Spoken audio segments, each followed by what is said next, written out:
Vamos a ir a otra cosa, algo que está pasando en materia internacional. Más de 300 personas fueron detenidas en Francia tras una noche de manifestaciones. Esto luego de que fracasaran las dos mociones de censura en contra del gobierno de Emmanuel Macron tras la polémica reforma de pensiones que ha provocado la paralización de algunos sectores económicos. Queremos profundizar en este tema, entender bien lo que está pasando en Francia. Estamos junto a Antoine Foré, él es cientista político y director de la Escuela de Periodismo de la Universidad de Santiago. Muchísimas gracias, Antoine, por estar con nosotros y bienvenido. Gracias a ti, Carla, por la invitación. A ver, quiero partir por el tema de la reforma a las pensiones para entender lo que se está proponiendo y a estas alturas ya imponiendo para luego ir a los efectos políticos que tiene esto. ¿Por qué es tan polémica esta reforma a las pensiones de Emmanuel Macron? Mira, la reforma de las pensiones en estricto rigor lo que propone es pasar de una jubilación posible a 62 años hasta los 64 años para todas y todos los trabajadores a partir de 2030.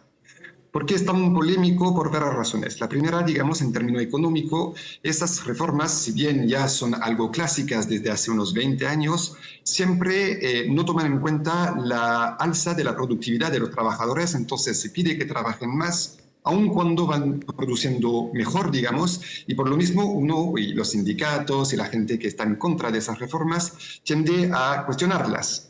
Lo segundo también es que si bien no tocan la duración de las cotizaciones necesarias, sí aceleran el ritmo de esas cotizaciones. O sea, hay que llegar a cotizar 43 años desde el 2027 y no desde el 2035, como era el caso de la última reforma en 2018. Yeah.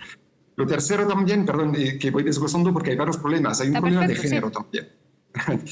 Hay un tema de género que tiene que ver, digamos, con asimetrías que provoca la reforma. Por ejemplo, generaciones de mujeres van a tener que cotizar 9 meses más, cuando hombres van a tener solo 5 meses más, porque ya no se toman en cuenta, por ejemplo, los trimestres cotizados cuando tienen hijos e hijas las mujeres, es decir, lo que aquí se llaman las lagunas, por ejemplo. Y finalmente, hay toda una serie de perdedores que tienen que ver con personas que hacen largos estudios, personas que trabajan en el sector público, y obviamente las jubilaciones las más bajas para personas que tienen menos diplomas que estarían perdiendo con esta reforma. Entonces, entre eso y también una comunicación que ha sido medio polémica porque se informó cosas que no eran exactas, no digo que eran falsas, pero no eran exactas, todo eso ha creado un contexto bastante complicado para aprobar esa reforma o desaprobarla. Sí, bueno, uno entiende, Antoine, que siempre es bien impopular decirle a las personas que van a tener que trabajar más tiempo del que trabajan porque ya se hace un esfuerzo grande por trabajar lo que se trabaja en la vida actual. Ahora, el presidente Macron lo ha dicho desde su campaña. Él dice que Francia está viviendo hace mucho rato en un nivel superior al que puede su economía y que hay que hacer ajustes profundos como este para que, por ejemplo, el sistema de pensiones funcione. Un sistema de pensiones que además en Francia, entiendo, es 100% estatal, donde se gastan grandes recursos del Estado para poder precisamente ayudar, proteger a las personas durante su vejez. Claro, 100% estatal no, pero sí es mucho más estatal que en Chile, es por repartición, como se dice. Hay la posibilidad de tener pensiones, fondos de pensiones como en Chile, pero allá es muy menor, digamos. El tema es que el gobierno tiene razón y el presidente Macron desde un inicio dijo que iba a trabajar a eso y de hecho ya en el mandato anterior lo había dicho y ya el presidente Sarkozy había trabajado a lo mismo. Incluso podríamos llegar hasta Chirac y en 95 su primer ministro Alain Juppé, que también intentó una reforma que desató muchos movimientos sociales e incluso le costó, entre comillas, la cabeza al primer ministro. Pero el tema es que en ese sentido hay una decisión que es política. No se invierte, no se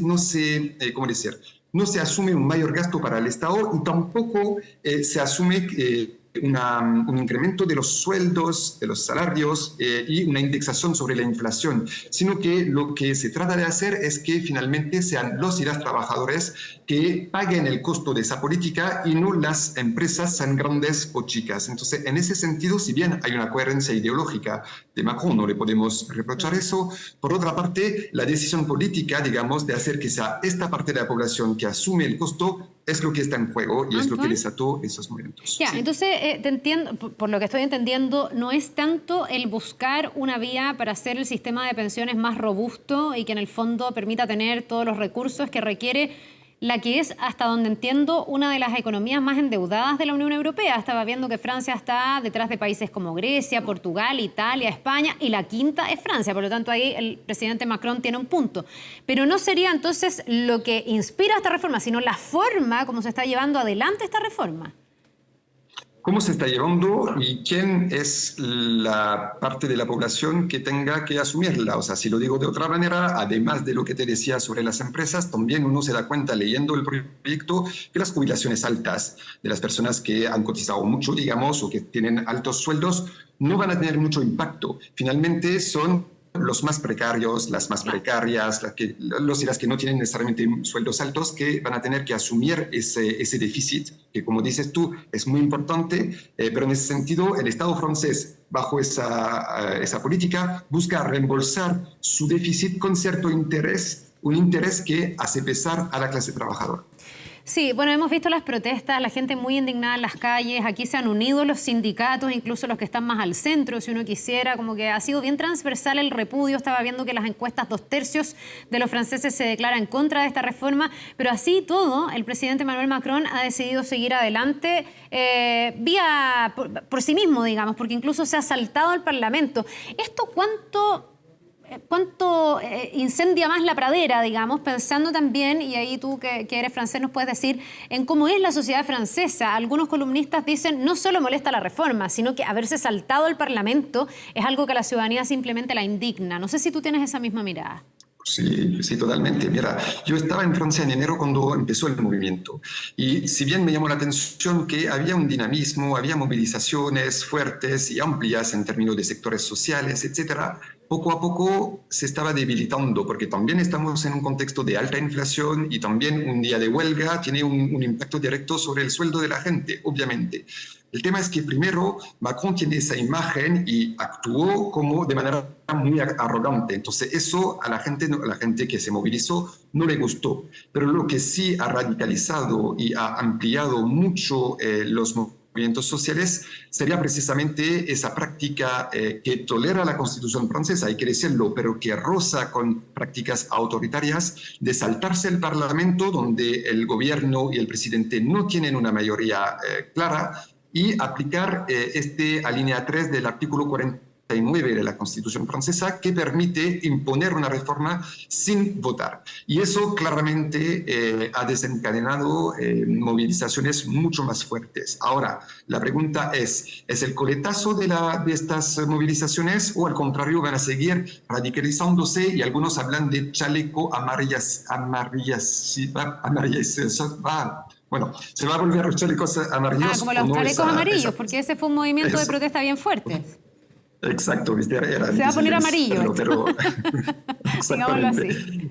Si es el caso o no, porque también hay una política que desde hace 3 años más o menos dejó la disuasión, digamos, para privilegiar la represión de las movilizaciones sociales y de las protestas, porque también hay muchas interpelaciones, podríamos hablar de interpelaciones masivas, incluso fíjate contra periodistas que se quejan de custodias sin justificación y que son muy largas.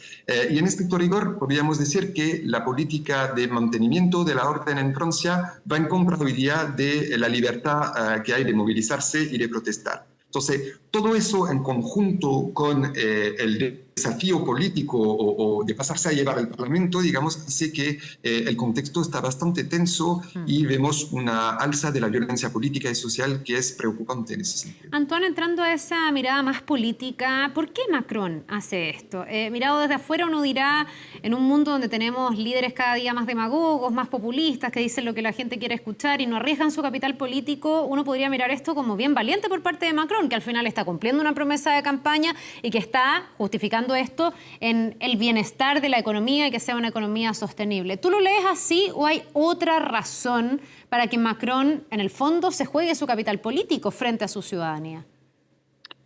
O sea, yo no hablaría de valentía. Yo creo que en este sentido Macron ha mostrado en su primer mandato y en el inicio de este segundo una tendencia al autoritarismo, claramente, en su manera de manejar la política y en su manera, como te decía, de gestionar los movimientos sociales. El tema es que hoy día rechaza la democracia social, es decir, el hecho de tener un diálogo con sindicatos.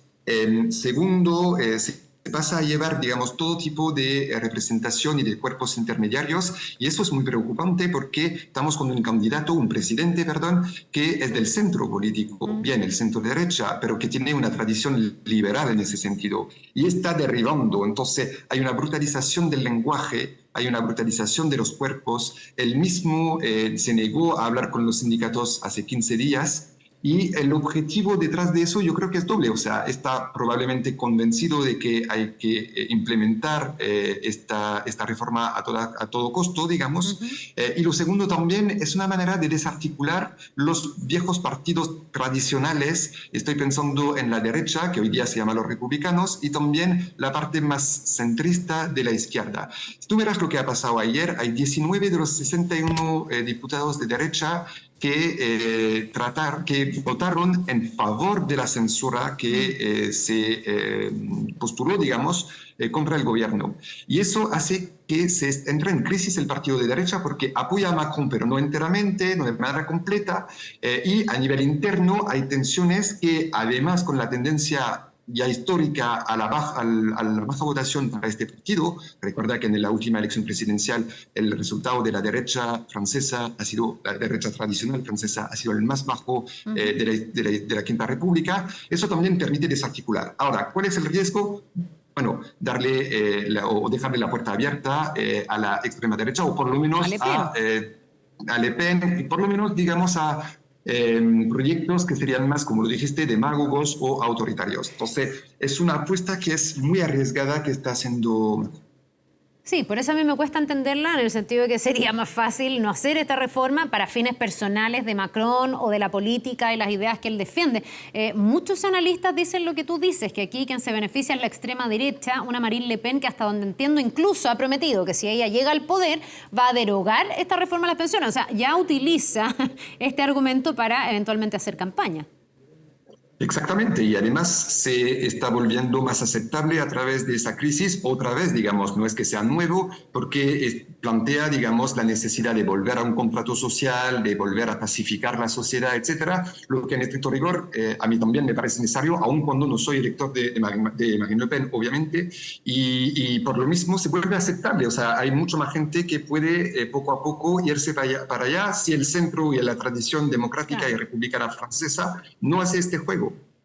¿Qué desenlace posible en el corto plazo le ves tú a esto? Porque uno se pregunta cuánto más van a seguir las protestas. ¿Esto ya en el fondo es un hecho? ¿Hay forma de retrotraerlo? ¿Es algo que debería empezar a operar desde cuándo? En lo práctico me refiero, porque aquí vemos ciudades que están de verdad convulsionadas con estas toneladas de basura, con estas protestas, el fuego, personas detenidas. ¿Cuánto más podría durar una situación así?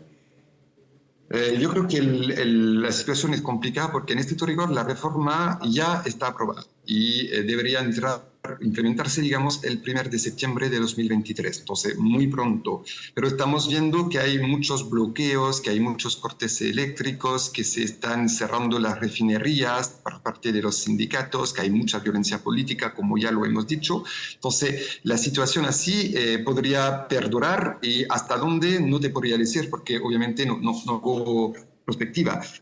Hay que señalar también que hay una iniciativa de referéndum, de iniciativa compartida, digamos, que es un dispositivo muy francés para buscar una salida que se puede impulsar por el quinto de los parlamentarios y que después tiene que pasar por el Consejo Constitucional para ver su admisibilidad y tener 10% del cuerpo electoral que firme, digamos, esa iniciativa. Ahora, el problema es que esta iniciativa de referéndum no puede abrogar o abolir la reforma, y segundo, está diseñado para ser muy pesado y muy difícil, es decir, para no tener éxito.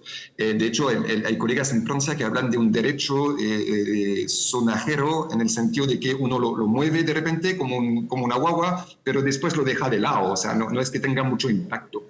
Y lo tercero también es que está excavando más aún, está profundizando más aún la desconexión que hay entre los ciudadanos, las ciudadanas y los partidos políticos, sea en términos de credibilidad, de arraigo local. Entonces, el escenario se ve bastante feo. Ahora, si uno se lo ve desde las movilizaciones y los sindicatos, sí reactivó esa idea de frente común de los sindicatos, sí reactivó esa idea de intersindical. Entonces, en ese sentido también, bueno, hay, como decir, desde los que están más convencidos que se necesita conflicto social y político para hacer valer sus derechos y defenderlos, también hay algo que podría ser positivo, que podría salir positivo de esa crisis. Pero Sí, Antoine, para finalizar, si esto se incrementa, se va agudizando, ¿esto podría costarle el cargo a Emmanuel Macron? ¿Podría haber aquí la caída de un gobierno? ¿Podría tratar a alguien de derrocarlo por el tema de la pensión, de la reforma a las pensiones? ¿O ese escenario no es para nada previsible en Francia? Mira, a Emmanuel Macron mismo sería una situación excepcional que nunca ocurrió durante la Quinta República, porque precisamente nace la Quinta República de la voluntad de evitar la desestabilización crónica que había de la Cuarta y de la Tercera República. Ahora sí, el gobierno podría, y la primera ministra, Elisabeth Borne, podrían caerse. Y hay dos maneras, digamos. Primero, que Macron pida un cambio de gobierno él mismo, diciéndole, por ejemplo, a su primera ministra que ya no tiene capital político y que por lo mismo va a proponer otro nombre a la Asamblea. Pero el primer ministro o la primera ministra tiene que ser validada por el Parlamento, o en este caso en la Cámara de Diputados, y eso, dado que no hay mayoría clara, habría que ver cómo funciona. Lo más probable, si pasa ese escenario, es que busque un nombre de derecha para recuperar los votos de los republicanos y por lo mismo cambiar el gobierno. Lo otro que probablemente, o sea, a mi juicio no pasará, pero bueno, no, de nuevo, no soy televidente, o sea, no soy evidente, por lo mismo no sabría decirte, es que Macron disuelva la Asamblea Nacional, la Cámara de Diputados, que es una peculiaridad del derecho francés, de la Constitución francesa, que permite convocar nuevas elecciones para tratar de estabilizar el escenario. El tema es que en este caso Macron sí nunca tuvo o sea, no tiene mucho anclaje local, no tiene, tiene un partido no tiene un partido de masas, entonces no sabemos bien si podría ganar o no esa nueva elección a la Diputación, tener la mayoría, a eso me refiero.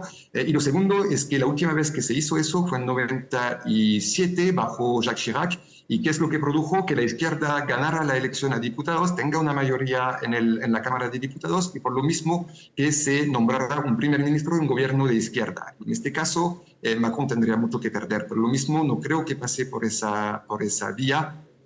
La excepción sería que lo forzaran por un tema político de equilibrio interno, por ejemplo, si en algún momento lo ponen en minoría en la Cámara de Diputados, pero de nuevo, este escenario todavía no me parece factible.